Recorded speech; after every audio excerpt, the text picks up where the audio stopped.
తర్వాత ఇప్పుడు హిందూ ధర్మం అనే పదం ఉపయోగించారు. మనకున్నదే భారతీయులకు ఉన్నది మతం కాదు, ధర్మం అనేది అందరికీ తెలుసు. హిందూ ధర్మంలో మనకి మానవులంతా ఒకటే అని చెప్పారని, ఒకప్పుడు మనకి కులాల గోళలు ఫస్ట్లో ఉన్నాయి లేవు నాకు తెలియదు, కానీ మధ్యలో కొంతకాలం ఒక వర్గం వాళ్ళ డామినేషన్ వల్ల కొందరు అంటరాని వాళ్ళుగా ఉండడం వల్ల మత మార్పిడులు జరుగుతున్నాయి అనేది ఒకటి చెప్తున్నారు. అయితే కొందరు ఫారెన్లో ఉన్నవాళ్ళు కూడా చెప్పడం ఆ మతానికి చెందిన వాళ్ళని కొందరిని వాళ్ళు అంటే వాళ్ళకు కూడా వాళ్ళకి డివిజన్ ఉందంటున్నారు. కానీ అంటే వాళ్ళు కూడా ఇప్పుడు ఇలా ఎక్కడైతే మనం అన్టచబుల్స్ అంటే గోడల్లోకి రాలేదు, అక్కడ కూడా కొన్ని వర్గాల వాళ్ళని వాళ్ళ వస్తాయమ్మా. ఇప్పుడు నీళ్లు ఒకటే అయినప్పుడు కూజాలో పోసినా సీసాలో పోసినా గ్లాసులో పోసినా ఒకటే రుచి, వేడిగా ఉంటే. మతం మారడం అనేది ఏంటంటే కూజా మారడం. కూజా సీసా గ్లాసు తీసుకోండి, నీళ్లు కూజాలో పోస్తే కూజా ఆకారంలో ఉంటాయి, గ్లాసులో పోస్తే గ్లాస్ ఆకారం, గాజు గ్లాసు అనుకోండి గ్లాస్ ఆకారంలో కనపడతాయి, సీసాలో పోస్తే సీసా ఆకారంలో కనపడతాయి. వీడి బుద్ధి మారినప్పుడు ఎన్ని మతాలు మారినా ఒకటే. ఎందుకు నేను విన్నాను, ఇతర మతాల్లోకి మారిన వాళ్ళు కూడా అక్కడ మళ్ళీ ఇదే క్యాస్ట్ ఫీలింగ్ని కొనసాగిస్తున్నారు. అంతేకాదు వాళ్ళ ప్రార్థనా మందిరాలు ఎవరికి వాళ్ళకి విడిగా కట్టుకుంటారు. నేను ఈ మధ్య కొన్ని గ్రామాల్లో కొన్ని ప్రాంతాల్లో విని ఇదేమిటి విచిత్రంగా ఉందనుకున్నాను నేను. అంటే వీళ్ళు ఇప్పుడు నాకు అనిపిస్తున్నాయి వీళ్ళు మతం మారారని మనం బాధపడక్కల, వాళ్ళని వీళ్ళు బదలగొట్టేయడం ఖాయం. నాకు అవి విని నేను బాధపడకపోగా నవ్వుకున్నాను. అమ్మయ్యా మనవాడేరా, అక్కడికి వెళ్ళి వాళ్ళని బదలగొట్టేస్తాడు, అంతే అయిపోయింది. ఇంకా అంటే ఏమైందండి, మార్చామనుకునేవాడు కూడా అమాయకులు. వీళ్ళు మళ్ళీ అక్కడికి వెళ్ళి ఈ కులం ఆ కులం అని భేదాలు పెట్టిన తర్వాత ఇంకా ఇదే ఎక్కడ ఉంటుందండి. అంచేతనే నేను ఎక్కువ నా ప్రవచనాల్లో బుద్ధి మార్పు మీద కేంద్రీకరిస్తాను. మీరు బుద్ధి మార్చుకోండి. మీరు ఎన్నోసార్లు విమర్శలు కూడా చేశాను, అంకెలు మార్చుకోండి, అక్షరాలు మార్చుకోండి, ఉంగరాలు మార్చుకోండి, బొంగరాలు మార్చుకోండి, బుద్ధి మార్చుకోమని చెప్పడే అది నచ్చదు కూడా. ఎందుకంటే ఎవరికేనండి అహంకారం ఉంది. చూడండి, నేను మంచివాడిని, నేను మంచిదాన్ని, నా ఆలోచనలన్నీ కరెక్ట్, ఈ బుద్ధి మార్పు ఉండదండి. నీ ఆలోచనలన్నీ కరెక్ట్ అయితే నీ జీవితం ఇలా ఉండదు. ఎలా ఉందో నువ్వే చెబుతున్నావు, చూస్తున్నావు. కరెక్ట్ అయితే ఎందుకు ఉంటుంది? కానప్పుడు మార్చుకోవాలి. మనకి ఏమనిపిస్తుంది, నాకంటే చిన్నాళ్ళు నాకే చెప్పేది ఏమిటి, ఎన్న సిద్ధాంతం ఉందా, పెద్దవాళ్ళే చెప్పాలి చిన్నాళ్ళు వినాలని, చిన్నవాళ్ళు పెద్దవాళ్ళు కూడా చెప్పచ్చు. అది మనకు తెలుస్తుందమ్మా. బాలాదపి సుఖాదపి యుక్తియుక్త వచ్చహ గ్రాహ్యం. చిన్న మంచి మాట చిన్నపిల్లాడు చెప్పినా చిలక చెప్పినా వినమన్నారు, చిలక చెప్పినా సరే. అంటే ఈ వినకపోవడానికి ఏదంటే వస్తుంది, అన్నిటికీ మూలం ఒకటే. శంకరాచార్య చెప్పిన మాటే అహం మమ, నేను అనే భావన ఉంది. చూడండి, ఈ శరీరం నాది, నేను అత్తగారిని, నేను కోడల్ని, నేను మావగారిని, నేను పెద్ద ప్రొఫెసర్ని, నేను పెద్ద వ్యాపారస్తుడిని, నేను పెద్ద యాక్టర్ని, నేను పెద్ద డాక్టర్ని. ఈ దరిద్రం మాన్నంత వరకు ఆధ్యాత్మికత అర్థం కాదండి. నేను ఏమీ కాదు, మామూలు మనిషిని. నేను ఈ శరీరం కూడా కాదు. నాకేం చెబుతున్నారో విందాం, ఊరికే అమాయకంగా విందాం. ఇప్పుడు ఏదైనా ప్రవచనం వింటున్నా, పుస్తకం చదువుకున్నా తెల్ల కాగితం లాంటి మనస్సుతో వినాలి. ముందే మీరు అభిప్రాయాలు పెట్టేసుకుని ఈయన ఎలా చెబితే బాగుండు అంటే కుదరదండి. వారు ఎలా చెప్పాలో మీరు ఎలా నిర్ణయిస్తారు అని చెప్పి ఇదివరకు అలా చెప్పేవారు. ఈ మధ్య ఈయన బుద్ధి మారిపోయిందంటే నీ బుద్ధి వంకర, నన్నేం చేయమంటావు అంటే మనకి ఇష్టమైనట్టు చెబితే ఒకలాగా, ఇష్టం లేనట్టు చెబితే ఇంకోలా. ఆయన బాగానే చెబుతున్నాడు, ఆయన తెలిసిన ధర్మం మీద నీకు ఇష్టమైతే అనుసరించి లేకపోతే మానే, అంతేగాని ఇలా చెప్పకూడదు, అలా చెప్పాలి. మా తాతగారు అలా చెప్పారు, మీ తాతగారు చెప్పినట్టు నేను ఎందుకు చెబుతాను? ఎక్స్పెక్టేషన్ ఈ చెప్పాలి అనుకోవడం, ఇదంతా ఆశ, ఇదంతా అహం. నీకు తోచిందే నేను చేస్తా, అదే సరైనదని చెప్పు, ఇంక మమ్మల్ని ఎందుకు అడగడం? అది ముందు అడిగేటప్పుడు అండి ప్రశ్న, ఏదైనా అనుమానం నిజంగా పరిప్రశ్నైన సేవయ అంటారు. పరిప్రశ్న అంటే ఏమిటంటే నాకు నిజంగా తెలియదు, తెలుసుకోవాలని ఉంది, అంతే. కొంతమంది ప్రశ్నించే విధానం ఎలా, అలా ఆయనకి ఏం తెలుసునో చూద్దాం, పరీక్షించడం కోసం వీళ్ళ మన పరీక్షించేది. మా గురువులు లాంటి వాళ్ళు నన్ను పరీక్షిస్తే వేరే విషయం, అదొకటి. కొంతమంది అలా కాదండి, అసలు మనకు అనుకూలంగా చెబితే బాగుండేలా ఏదో మొత్తం మీద అలా ఇలా తిప్పి అంతే కదండి నేను ముందే సమాధానం మీరే చెప్పేస్తే ఇంక నేనేం చెప్పను. అంచేతను ఈ ముందు ధోరణి అహం అనేదానికి మనం మందు వేస్తే తప్ప మన జీవితము బాగుపడదు, ఎదుటి వాళ్ళ జీవితము బాగుపడదు. అక్కడే అన్నిటికీ ఉన్నాయి. అది అదే ఇప్పుడు ఈ మతాల్లోకి వెళ్ళేటప్పుడు కూడా వాళ్ళ దాంట్లో కన్ఫెషన్ ఉంది అంటారు. హిందూ ధర్మంలో కూడా ప్రాయశ్చిత్తం ఉంది కదా. ప్రాయశ్చిత్తం మనకి చాలా సులువుగా ఉందండి. చాలా మందికి తెలియదేమో, ఓ మాట చెబుతాను మీ ద్వారా. ప్రాయశ్చిత్తం మనకి చాలా సులువుగా ఉంది. ఎంత సులువు అంటే శంకరాచార్య వేదాంత రెండిమ స్తోత్రంలో చెబుతారు. బుద్ధిపూర్వ అబుద్ధిపూర్వ కృతానాం పాపకర్మణాం ప్రాయశ్చిత్తమహో జ్ఞానం ఇది వేదాంత రెండిమక. నువ్వు బుద్ధిపూర్వకంగా చేసినా సరే, అబుద్ధిపూర్వకంగా తెలియకుండా చేసినా సరే, అన్ని పాపాలు పోతాయి, లొంగ చుట్టుకుని పోతాయి. ఒక్కటే దెబ్బకి తుఫానుకి ఇళ్ళన్నీ కొట్టుకుపోయినట్టే పోతాయి. చాలా సులువుగా. ఎలాగంటే ప్రాయశ్చిత్తం అహో జ్ఞానం, అన్నిటికీ ప్రాయశ్చిత్తం జ్ఞానం పొందడమే అన్నారు. జ్ఞానం పొందమనండి. జ్ఞానం పొందడం అంటే ఏమిటి? అంతా ఒక్కటే అని తెలుసుకోవడం. అజ్ఞానం అంటే ఏమిటి? వారు వేరు, నేను వేరు, ఇది వేరు. ఆ మాటకు వస్తే ఈ కెమెరా వేరు, కుర్చీ వేరు, ఈ మొక్క వేరు, ఈ కృష్ణుడి విగ్రహం వేరు, నేను వేరు, మీరు వేరు అనుకోవడం కూడా అజ్ఞానమే. ఇదంతా ఒకే పదార్థం, ఏకమేవ అద్వితీయం బ్రహ్మ. ఒకే పదార్థం అక్కడ మీ రూపంలో ప్రశ్నిస్తోంది, ఇక్కడ నా రూపంలో ఓపిక మేరకు సమాధానం చెబుతోంది. ఇక్కడ ఈ మొక్క రూపంలో దీన్ని ఆఘ్రాణిస్తోంది, అక్కడ తిరుగుతున్న చేపల రూపంలో ఇది వింటోంది, ఇక్కడ కృష్ణ పరమాత్మ రూపంలో ఈ కార్యక్రమాన్ని ఆశీర్వదిస్తుంది. ఒకే రూపం, ఒకే తత్వం. ఇంతసేపు మనం మాట్లాడుకుంటే ఈ సోఫా, ఈ కుర్చీ ఉంది చూడండి, ఇది కదలకుండా కూర్చుని దీనికి నమస్కారం చేయాలి. మధ్యలో ఇది లేచిందంటే మనం ఆపేస్తాం, అయ్యి బాబాయ్ ఏదో జరుగుతుంది. అంచేత కదలడం మన గొప్ప అయితే కదలకుండా ఉండడం సోఫా గొప్ప. చరాచర జీవరాశులు అన్నింటిలోనూ దేవుడు ఉన్నాడని ఎందుకు చెబుతారంటే కదిలే చైతన్యం రూపంలో మనలో ఉన్నాడు. కదలని చైతన్యం, కదలనిది కూడా చైతన్యమే. చైతన్యం అంటే కదలాలని ఏం లేదు, గ్రహించగలిగే శక్తి ఉంటే చాలు. ఇది గ్రహిస్తుంది, దీని గ్రహణ శక్తి ఉంది అనడానికి మీరు గొడ్డలు పెట్టి కొట్టండి, వెంటనే శబ్దం వస్తుంది. లోపల ధ్వని లేకపోతే, జీవం లేకపోతే ఎలా వచ్చింది? దానికి లేచే శక్తి లేదు, మాట్లాడే శక్తి లేదు, కదిలే శక్తి లేదు, గ్రహించే శక్తి ఉంది. అంచేత ఈ మొత్తం ఈ కనిపిస్తున్న సృష్టి అంతా ఒక్కటే. ఇంకా ఎక్కడి నుంచి ఉంటుందండి అసలు? ఎందుకు ఉంటుంది? ఇందులో నేను ప్రత్యేకం, ఇది నేను కొన్నాను మొన్ననే, అక్కడ ద్వారకా నుంచి తెచ్చాను, ఇది మొక్కే మా బావమరుడు వచ్చి మొన్న ఇచ్చాడు. ఇవన్నీ దేనికి? పరిచయం కోసం అవసరమైతే చెప్పొచ్చు, ఎవరిని అడిగితే చెప్పొచ్చు మామూలుగా. దాని గురించి పలానా చోట ఇచ్చారు, అదో పెద్ద గొప్ప అన్నం. మీ ఇంట్లో ఉన్నాయా ఇలాంటివన్నీ ఉండాలి అన్నం, ఇవన్నీ అనవసరం. ఇదంతా పెంచుకుంటున్నాం మనం. ఈ మాటలన్నీ మాట్లాడుతున్నవాడు, ఈ కుర్చీలో కూర్చున్నవాడు, ఆ చేప వాడే, ఈ విగ్రహం వాడే, ఆ మొక్క వాడే, వీడు వాడే అయితే ఇంకేం మాట్లాడతాడండి? ఇది జ్ఞానం. అంటే నువ్వు ఆ జ్ఞానం పొందగలిగితే అన్నీ పోతాయి. అందులోనే ఇంకో మాట చెప్పాను, అంత జ్ఞానం పొందడం ఏం కష్టం లేదు. ప్రాయశ్చిత్తం అన్నారు. సంస్కృతంలో కొన్ని మాటల్ని తిరగేసి చెబుతారు మన వాళ్ళు, టెక్నిక్ అది. ఇలా తిరగేస్తే కానీ అర్థం కాదు. పూర్వం ఎప్పుడు పుట్టావని అడిగితే 1872 అనేవారు కాదు. దాన్ని కూడా ఎలా చెప్పేవారంటే 1872 గదిన జరిగాను 2 శివకేశవులు గ్రహాలు, అదే శివకేశవులు దిక్కులు అని చెప్పి, సముద్రాలు, సూర్యుడు అనేవారు. ఈ శివకేశవులు ఏమిటి, దిక్కులు ఏమిటి, సముద్రాలు ఏమిటి? చూడు, శివకేశవులు 2 వేసుకో, గ్రహ దిక్కులు 8 వేసుకో, సముద్రాలు 7 వేసుకో, సూర్యుడు 1 వేసుకో. అది వేస్తే ఏంది? 2, 8, 7, 1 అయింది. అంకానాం వామతో గతికి తిరగాయి 1782 అందులో పుట్టాం. పుట్టిన సంవత్సరాన్ని ఇలా చెప్పేవారు, ఇన్ని జరిగాయి. అలా కొన్ని పదాలు తిరగేసి చెబుతారండి. ఆ తిరగేస్తే కానీ, తిరగేసింది అని బోర్లేస్తే కానీ మనకు అర్థం కాదు కదా. అలాగిన ప్రాయశ్చిత్తం మాటను తిరగేమన్నాడు. చిత్తాత్ ప్రాయ, చిత్తం అంటే మనస్సు, చిత్తం నుంచి ప్రాయ అంటే వెళ్ళగొట్టడం. ప్రాయశబ్దానికి మనకు వయస్సు అని అర్థం ఉంది, ఆయన 16 వర్ష ప్రాయుడు. ప్రాయుకంపుగాని వ్యాకరణంలో వాడతారు తరచుగాని. అంతేకాదు, ప్రాయశబ్దానికి మీరు నిఘంటూ చూస్తే తెలుస్తుంది, వెళ్ళగొట్టుట, నిష్క్రమణ అని అర్థం. నీ మనస్సులోంచి పాప జ్ఞాపకాలు, పుణ్య జ్ఞాపకాలు అన్నీ వెళ్ళగొడితే ఏది మీరు ఎప్పుడూ అనుభవించాల్సిన అవసరం లేదు. ఈ క్షణం ముక్తులు. మీరు గుర్తు చేసుకోవడం వల్ల ఇవన్నీ పీడిస్తున్నాయి. మనం గుర్తు చేసుకోకుండా ఉండాలి.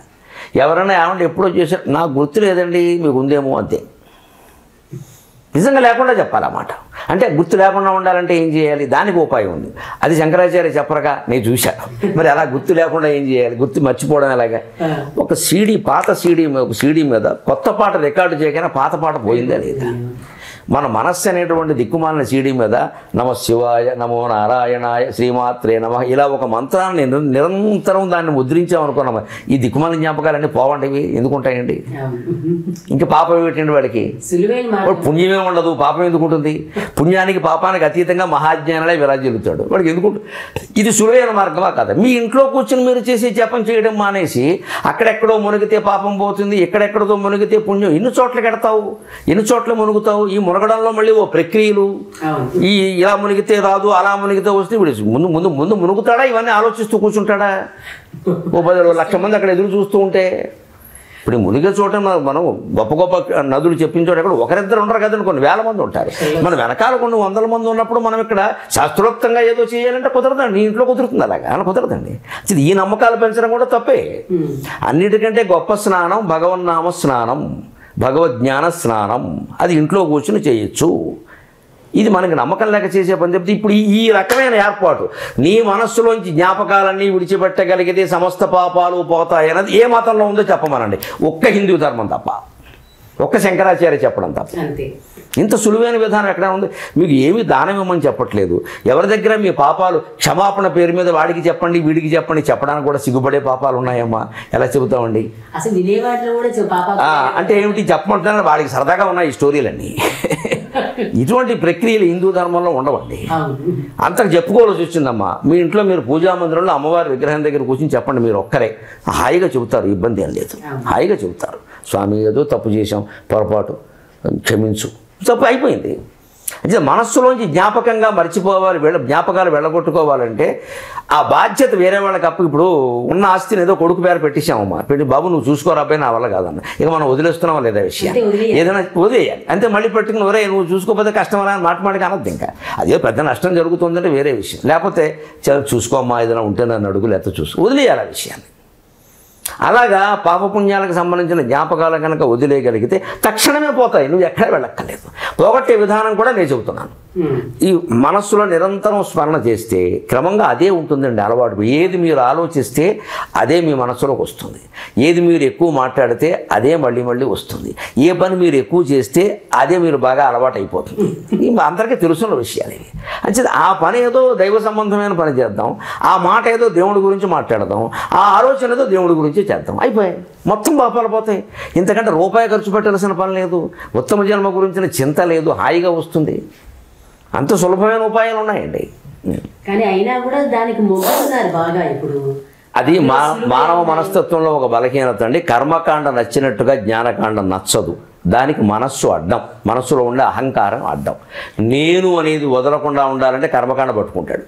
నేను చేస్తున్నా, నేను చెంబు పెట్టా, నేను నీళ్లు పోసా, నేను ఆకులు పెట్టా. ఈ నేను అనేది పోవడమే పూజ. ఇక నువ్వు పెట్టాను అంటున్నావంటే అనవసరం. ఇంకా అది ఊరికి ఎవరికి సమాచారం కోసం చెప్పాలంటే చెప్పవలసిన విషయమే తప్ప ఇంత లక్షపత్రి పూజ నేనే చేశానంటే ఇంకెవరూ చేయలేని సాత్విక అహంకారం అంటారు. స్పష్టంగా వామన చరిత్రలో ఉంటుంది. అది ఎందుకంటే సాత్వికం, రాజసం, తామసం 3 ఉన్నాయి. అంటే ఇవన్నీ ఉన్నంతకాలం పోదండి అది. అందుకని అవి వదిలించుకోవడం అనేది మనిషి అంతే ప్రాథమికంగా ఒకటేనమ్మా. ఎన్ని మాటలు మనం మాట్లాడుకున్నా నేను నాది అనేది వదలకుండా సాధ్యం కాదు. మీరు ఎన్ని మతాలు మారినా అంతే, ఈ మతంలో ఉన్నా అంతే. అంచేత అది ముందు మనిషి నిర్ణయించుకోవాలి. ఈ నేనేమిటి రమణ మహర్షి జీవితం అంతా ఏడిచింది దానికోసమే. ఆ నేనెవరని ఆలోచించడం బాబాయ్.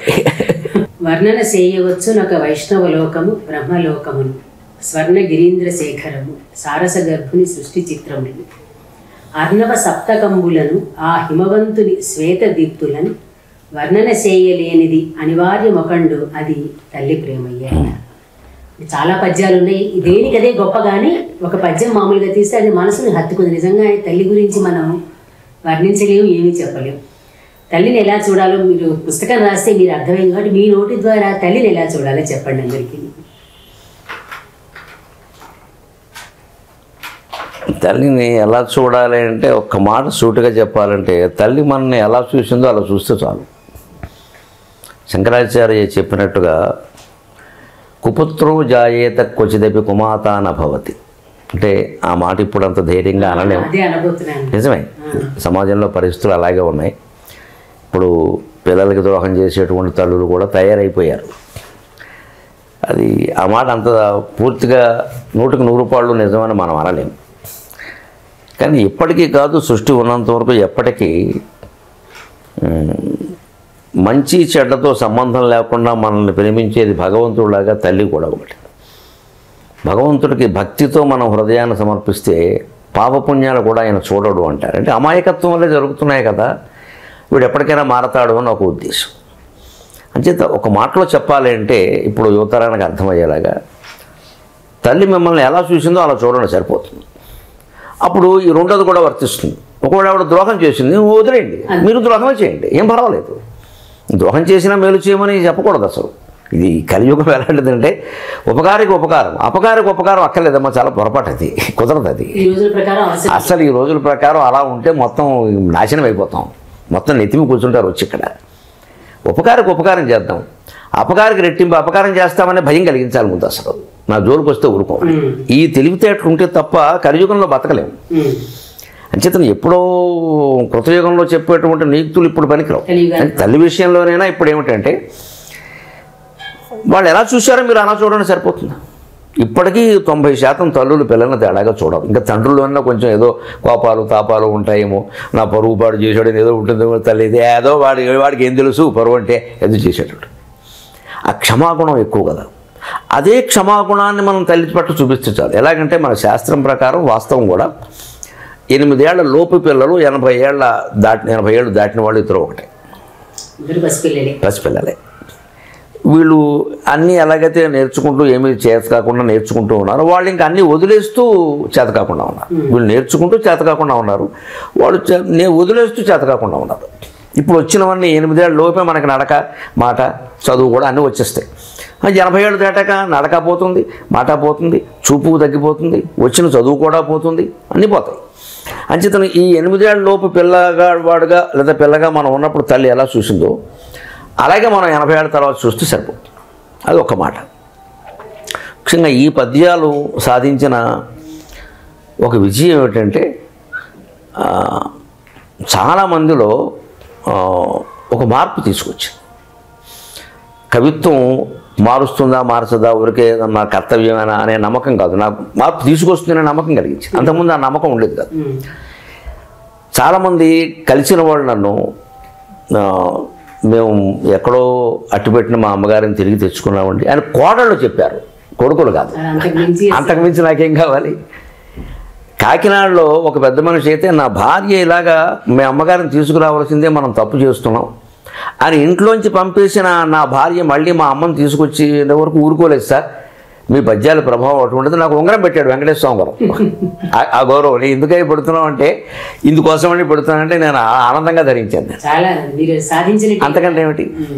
పైగా ఎప్పుడు కవిత్వం మనిషిని కదిలిస్తుంది అనడానికి ఉదాహరణ ఏమిటంటే ఈ మా అమ్మ పద్యాల్లో నేను 110 ఎన్నో ఉన్నాయండి, కనీసం 25-30 పద్యాలు మా ఆవిడకి నోటుకొచ్చున్నా. నాకు రావడం పెద్ద విషయం, మా ఆవిడకి వచ్చు. నేను మా ఇంట్లో చూశాను ఈ విజయాన్ని.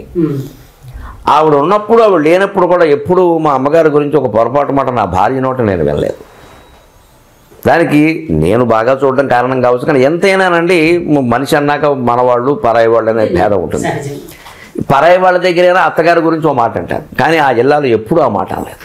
అనకపోగా ఇవాళ ఆవిడ ఫోన్లో 2 రింగ్ టోన్లు కూడా మా అమ్మ మీదనే రాసిన పద్యాలు.